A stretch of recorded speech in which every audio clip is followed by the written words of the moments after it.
What do you think is the most interesting psychological phenomenon? I'm amazed at the number of people who freeze in a disastrous situation like a sinking ship. People who survive tragedies like that always report that there's not nearly the amount of panic and confusion that you'd expect. A lot of people freeze in place and simply can't move, even as the water is rising around them. Families have been split up in situations like this, where two of them can move, but the other three can't. It really goes against everything that you'd expect from nature, right? Unless our natural predators were all T-Rexes or whatever. Look, I haven't watched Jurassic Park in a while. Whatever the one is where they're like, don't move, it can't see you. Story 2. Yep, the freeze reaction doesn't get the attention it deserves. And it's something that's actually really important for us to understand. Freezing is part of the same process that triggers the fight or flight response, and usually occurs when people can't do anything to actively exit or combat what's causing them stress. Freezing is a really old response, evolutionarily speaking, and is something of a last-ditch way the body tries to save itself. As a result, people tend to go into fight or flight first, and then eventually freeze if they can't control the stress they're experiencing. On the practical side, this has some hugely important implications for helping people in distress. If someone who's panicking suddenly becomes less responsive or almost catatonic, they're not okay. It can look like they've calmed down, but most likely they've just entered the freeze response. That means that as their stress does reduce, they're going to go back into fight or flight before they actually get to a point where they feel better, and we have to be ready for that. On a more mundane note, in our personal life, we need to look for evidence of freeze in response to daily stressors. If you're super anxious about work and then start feeling less anxiety but also tired or zoned out, you may be entering freeze. People mistake this for merely being worn out, when in reality their body is struggling to manage chronic stress. Story 3. Playing. When two animals play with each other, they both communicate aggression.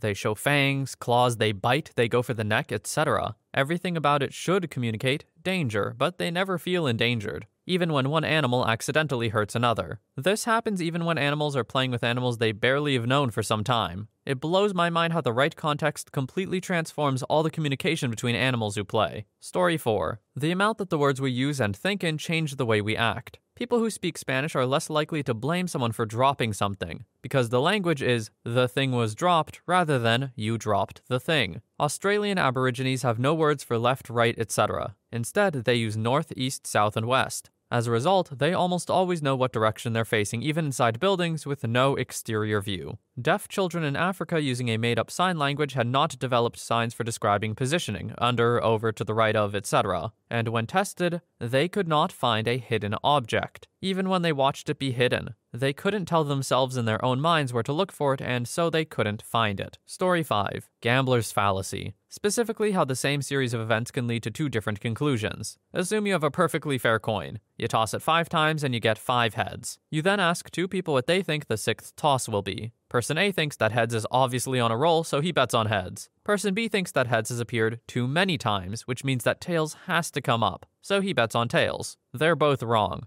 The odds of the 6th throw remain the same, regardless of what happened in the past. But don't you know, OP, 99% of gamblers quit before they hit it big. If you're on a losing streak, you just gotta keep going. Law of averages or something like that. Now I feel obligated to say, don't gamble what you can't lose, and if you're not having fun, don't do it. Gambling can be dangerous, risky. I had my time when I turned 18. It was not excellent. Story 6. Locus of control, LOC. LOC basically is how you view control over your own life. People either have an internal LOC where they believe they have the power to control their own lives, or an external LOC, where you believe everything in life comes from a source other than yourself. I got fired because my boss hates me, I was late because traffic, etc. Now, what's interesting is that studies have shown that people with an internal LOC find greater satisfaction and success in almost every aspect of life, except one. Being in a nursing home drives internal LOC people crazy, while external LOC people thrive. Story 7. I'm going to psych nerd out a bit, since I did research on this phenomenon, but facial information processing errors associated with depression are super interesting. Folks with major depressive disorder, MDD, are actually way more likely than their peers to misidentify and selectively focus on emotional responses from other people. They have a much higher risk of misperceiving neutral faces as negative, and for missing facial cues that indicate positive positive information. At the same time, folks with MDD are also much better at noticing negative facial emotion indicators. Similarly, people with anxiety disorders tend to be much more likely to see neutral faces as angry. I find it really interesting because it shows how a mood disorder like depression is way more complex than we give it credit for. Information processing problems can be triggered by and in turn reinforce someone's depression. If we focus just on mood as our metric for what constitutes recovery, we miss some really interesting and potentially useful ways to provide treatment. Story 8. Cognitive dissonance. If our actions don't match up with our opinions, beliefs, wishes, etc., something will give, and either our actions will change or our mindset will. Doesn't sound very interesting until you use this to hack your life in a sense. Ever heard the law of attraction? It's kind of like this. The law of attraction claims that if you want something, just pretend like you already have it.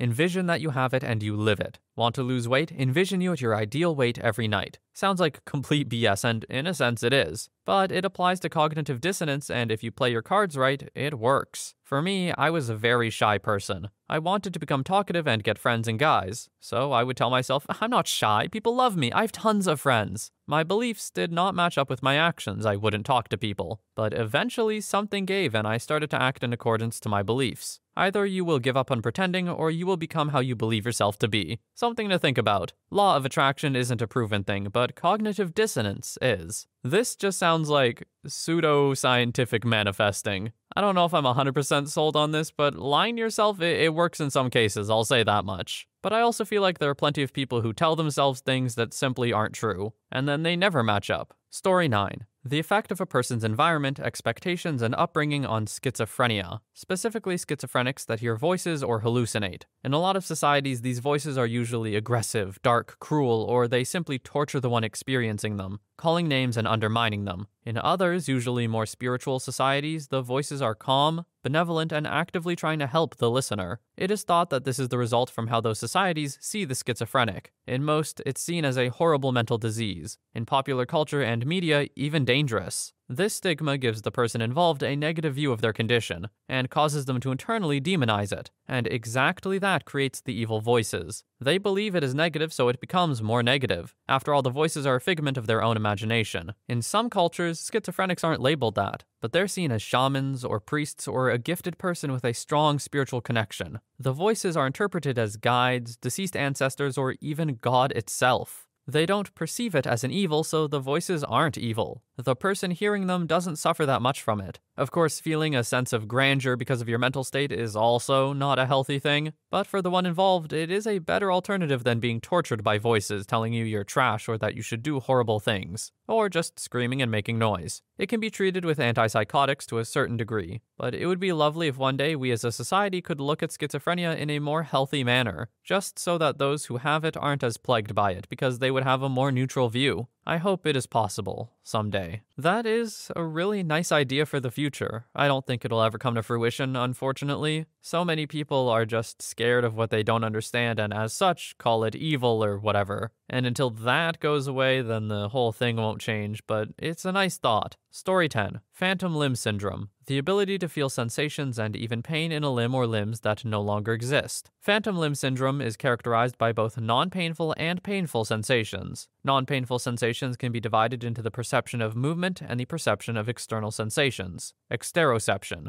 including touch, temperature, pressure, vibration, and itch. Pain sensations range from burning and shooting pains to feelings of tingling, pins, and needles. While phantom limb syndrome only occurs in amputees, phantom sensations may be perceived in people who have survived strokes but lost function of certain body parts, or who have spinal cord injury or peripheral nerve injury. Phantom limb syndrome was first described in 1552 by French surgeon Ambroise Paré, who operated on wounded soldiers and wrote about patients who complained of pain in amputated limbs. The same syndrome was later observed and noted by French scientist, mathematician, and philosopher René Descartes, German physician Aaron Lemos, Scottish anatomist Sir Charles Bell, and American physician Silas Weir Mitchell, who tended to wounded soldiers in Philadelphia during the American Civil War. Scottish physician William Porterfield wrote a first-hand account of phantom limb syndrome in the 18th century, following the amputation of one of his legs. He was the first person to consider sensory perception as the underlying phenomenon of the syndrome. Story 11. The irrationality of humans when it comes to some basic decision-making. For example, imagine you wanted to buy a nice pair of jeans. So you go to the store and find a pair you really like. The price is $60. Before you buy it, you check your phone and find out a store 15 minutes away has the exact same pair for $20. Would you make the drive and go get the cheaper pair? Most people say yeah, they would. Now imagine that you've saved up a bunch of cash and you're going to go to the store for a nice refrigerator. You find the one you like for $24.40. Before you buy it, you find the exact same one 15 minutes away for $24.00. Assuming you couldn't price match, would you make the drive out to the cheaper one? Most people surveyed said no, they wouldn't, despite being the same amount of savings. Most people, when asked why they would drive out for one and not the other, cite the relative difference in price, but this is irrational. Rational behavior would dictate that it shouldn't make a difference. Regardless of the relative savings, $40 extra in your pocket is $40 extra, and that's all that should matter to a rational being. Ratios are powerful things. Like, initially, my first response is, yeah, I would go get the cheaper pair of jeans, but not the refrigerator, and I don't know why either. I guess 66% savings just sounds a lot better than whatever that $40 is on the $2,400 refrigerator. Also, I think that it's worth saying that when you are mentally prepared to spend that much money, $40 starts to seem like a lot less, relatively.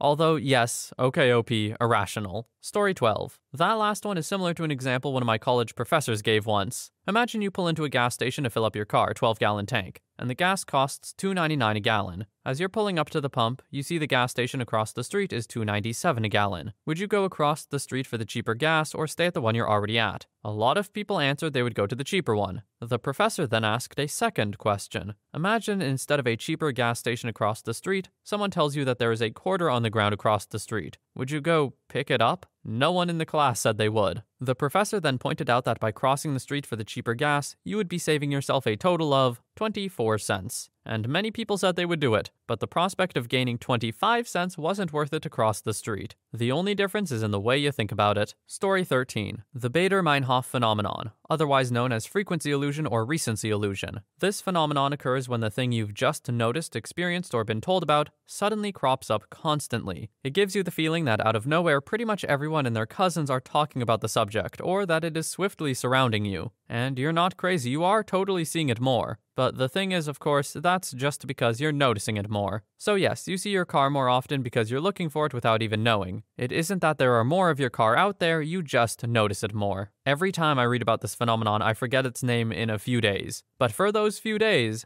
I see it everywhere. So hey, I guess it works. Story 14. Capgras syndrome. It's a psychiatric disorder where you believe the people around you are imposters, despite recognizing that they look, act, and sound the same. It can come from a disconnect of the emotional brain regions and visual regions. I believe there are cases where a patient will overcome the imposter sensation by speaking on the phone with someone, so having no visual information. I've also seen it in people who suffer from schizophrenia. I suggest a read into it if you like abnormal psych. This was absolutely used on an episode of Criminal Minds, and I can't remember what season or even really what happened, but I know it was. If anyone remembers, please throw it in the comments, because I am dying to know and I don't want to look through all the episodes. Story 15. The doorway effect. We've all experienced it. You need something in a different room, yet once you get there, you can't remember what it was you needed. This is believed to be caused by passing through a doorway, which tricks our minds into thinking we have entered a new environment, and thus you subconsciously discard whatever chain of thought you had in your previous environment. It's probably useful in nature to help adapt to a sudden change in your surroundings, but it's annoying when you have to walk back into the other room to remember that you went into the walk-in cooler to grab tomatoes. Story 16. Complicated, and I'm not a scientist, but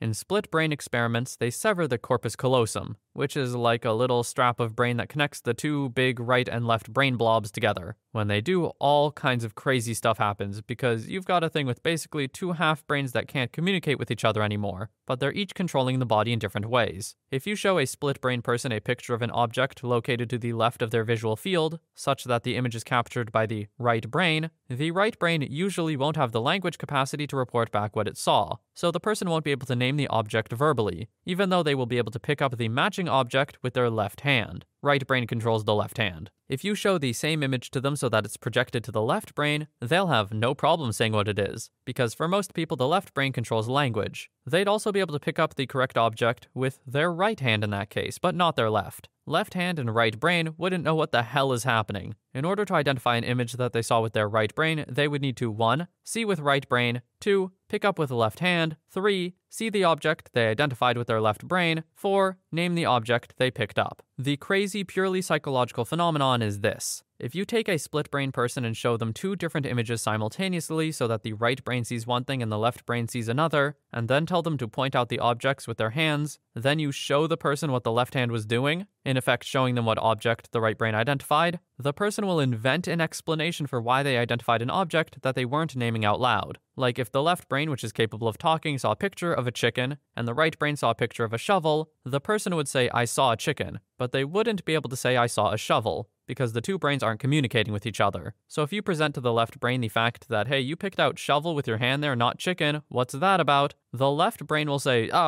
you used the shovel to clean out the chicken coop, that's why I picked it. The left brain won't be able to consult the right brain for the correct explanation. So the frickin' left brain will just say it knows what the reason is, even though an outside observer is like, come on left brain, there was a picture of a shovel. That's definitely what happened. Basically, never trust a brain. I thought the first part was crazy enough, but your brain coming up with explanations for things and really being convinced of it, something about that is scary to me almost. Just a reminder that none of my thoughts are real and it's all just buzzes and chemicals. I hate that. Moving on. Story 17. Lucid dreaming for sure. I was always interested in the concept since I thought, hey, it would be like an open world video game where I could basically do whatever I wanted. Unfortunately, I was never able to do it despite trying to by meditating on it before sleeping sometimes. A few years later, it came up in conversation with a friend, and he told me that lots of dreams can be turned into lucid dreams, as long as you're able to recognize you're actually dreaming without waking up. Supposedly, the best way to do this was happening upon something that is finite in real life, but seems to repeat ad infinitum. He said that he had done this recently when he noticed a bouncing ball in his dream, and when it just kept bouncing at the same height for what felt like a long time, he snapped into control and just started flying. I didn't experience this for a few years. One night, in a dream, I was walking home in my neighborhood and noticed the row of townhouses, which normally are about a block in length. They extended beyond the horizon and repeated the normal pattern. I remembered what my friend had told me and suddenly became much more in control of what was happening and what I was doing. I would describe it as such. If dreaming feels like being in the passenger seat of a car, lucid dreaming is like driving it. You see the same things, but in the latter, you're more in touch with what's going on and you can steer what's happening in whichever direction you want. Immediately after getting control, I flew to school and told off some people whom I wanted to for years. I ended up just hanging out with buddies like I normally would, but we ate at an expensive restaurant near us that we couldn't afford in real life. Good times. Haven't been able to replicate, unfortunately.